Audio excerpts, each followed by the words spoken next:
welcome to our viewers joining us from around the world. I'm Paula Newton with breaking news this hour. A major win for protesters in Hong Kong. The city's chief executive says that controversial extradition bill is now dead. Now, that comes following weeks of massive, often violent demonstrations. The bill would have allowed suspects to be sent to mainland China for trial. Carrie Lam says the government completely failed to amend the bill and that there are, at this moment, no plans to restart the process.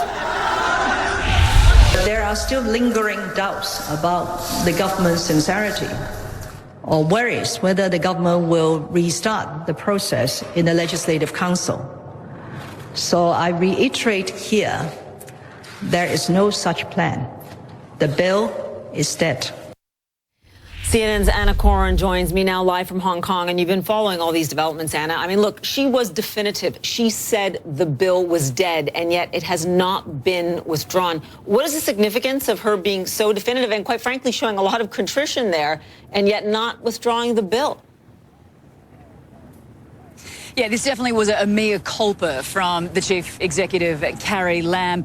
This is what protesters have wanted her to say. The exact wording was withdraw. She has said the bill is dead. But even though this is a victory, Paula, for the protesters, this is not going to meet their demands. They want her to step down. They want her to resign. They say she's lost credibility, she has lost the support of the Hong Kong people, and that she can't keep on doing her job. Now, Carrie Lam herself said it's not that easy to step down as the city's chief executive, that she's going to stay on, but she's going to change her governing style, that she's going to be more open, more communicative with the protesters, with the students. But, Paula, we've heard these words before, and this is 1 month on to the day when we first saw 1 million people take to the streets here in Hong Kong. So the protesters are saying this is too little, too late. She should have done this from the get-go, at the very beginning, not 1 month into it, after we've seen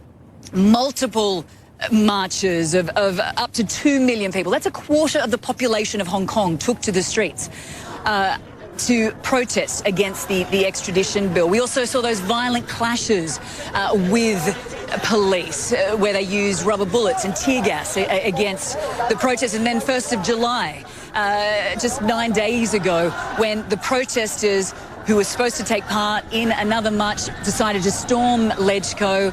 They vandalised the building, they defaced public property, and even though, Paula, at the time there was concern that public support and goodwill would turn against them, that has not happened. The public understand the desperation of these protesters who are fighting for Hong Kong's freedom. But as for Carrie Lam, is she on borrowed time? That is certainly has been speculated. She is just 2 years into a 5-year term. She's got another 3 to go. So this is somebody who is trying to win back support.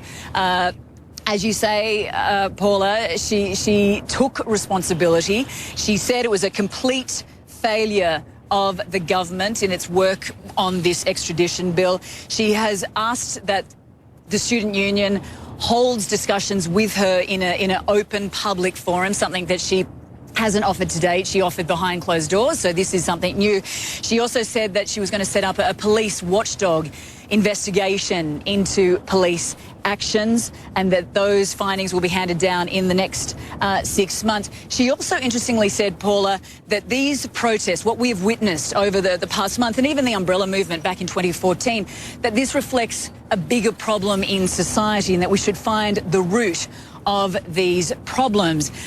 The problem, however, Paula, is China's encroachment on Hong Kong and the freedoms on Hong Kong, which under the current administration, under the current way that Hong Kong is governed, isn't going to change anytime soon. So from the protesters that we have spoken to over the last half an hour, they say that they are going to continue with their movement, that they feel emboldened. Certainly hearing Carrie Lam today just gives them more reason to keep on taking to the streets and demanding that she step down. Paula. Yeah, and I want to ask you about that. I know you have close contacts with those who lead the protest movement, and each time it seems that their demands haven't so much as changed, but they really want to put to rest the idea that Hong Kong will in any way, shape, or form be under the thumb of mainland China and the communist leadership.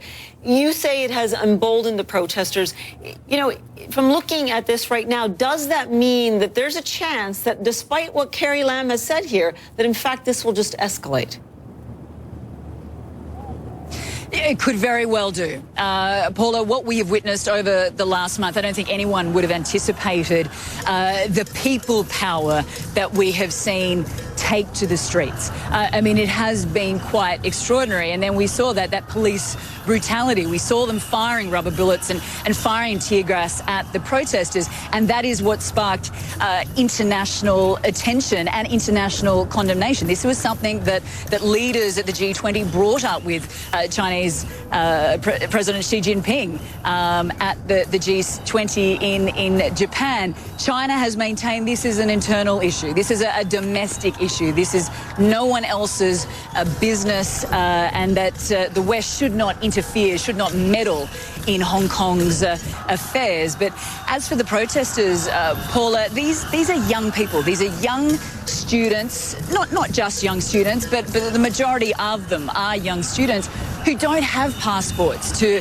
the UK, to Canada, to Australia, to the United States. They can't go anywhere else. Their lives are here. They work here. Their families are here. This is their future, and that is what they are fundamentally fighting for, their future, the freedoms that they have enjoyed for the last 22 years. So really, it started with the extradition bill. That extradition bill is now dead. These protesters, they want more. They want much more. And whether that is going to be achieved remains to be seen. But certainly these protesters, Paula, they are not going to give up. Yeah, and you make such a good point, Anna. They are incredibly skeptical, aren't they? I mean, it's incredible to think some of the people you've spoken to were only 13 and 14, even when the umbrella protests were going on. And as you say, they realize how much is on the line now for their future. Okay, Anna, I'll let you go back and talk to your contacts with the protest movement. We'll continue to follow their reaction in Hong Kong. That was our Anna Corin there for us. And now, of course, we want to turn to Matt Rivers in Beijing. I mean, Matt, look, in the last few weeks, it has been interesting to watch what some would call restraint from Beijing. But the other thing, as Anna mentioned there, Beijing is looking for a heck of a lot of restraint from other countries on this as well. They want everyone to butt out and let things unfold in Hong Kong as they will. Yeah, there's no question about that. I mean, you look no further than China's and the Ministry of Foreign Affairs here, their recent comments about what we've heard out of the United Kingdom recently from Jeremy Hunt, from Boris Johnson and others, criticizing what they would, characterize as China walking back from some of the promises that were agreed to in terms of democratic-style freedoms remaining in Hong Kong when the UK handed the then colony of Hong Kong back over to China in 1997 with that 50-year deal. So yes, China certainly doesn't want anyone, as it would put it, interfering with its own policies here. But you also bring up Beijing's relative restraint so far, and I think that's a good way to put it, because Beijing, you've seen Beijing support the extradition bill. You have seen them reiterate their support for the Carrie Lam administration in Hong Kong, but you haven't seen Beijing, at least so far, take any real concrete steps to curtail more freedoms, to say, we're going to take a tangible step to limit this kind of protest, for example. They haven't tried to take away the ability of these protesters to protest, at least at this point. And I think what that shows you, Paula, is Beijing not really wanting to wade into this all that much and get its hands dirty, as it were. I think if you believe what Beijing has said from the very beginning, which is that they did not request this extradition bill to be brought up and that they did not have a hand in trying to get it through the Hong Kong legislature, that it was really just the Lam administration wanting to do that, then it sort of makes sense that Beijing and its senior leadership doesn't want to interject itself into this debate that has gotten so messy over the past month. Yes, you've heard from the Hong Kong and Macau Affairs Office, from the central government here in Beijing, condemning the protesters, calling for support of the extradition bill and of the Lam administration, but it hasn't gone higher than that to more senior levels of the government, and I think that says a lot in terms of Beijing's current viewpoint on this situation. Yeah, absolutely. And yet, of course, those protests on the street and the fact that there might even be more, even though Carrie Lam, again, has shown an incredible amount of contrition and has said the bill is dead, It's got to be unnerving for Beijing to think they still may see thousands of people, hundreds of thousands of people in the streets, and yet still no faith that their pledge to maintain, one country, two systems will actually be maintained. As Anna Coren said, they fear Beijing in Hong Kong. Yeah, I mean, there's no question about that. And I think that Beijing looks at these protests and certainly doesn't like what they're seeing. I mean, when I was in Hong Kong during a series of protests, I was there just last week during that violence on July 1st.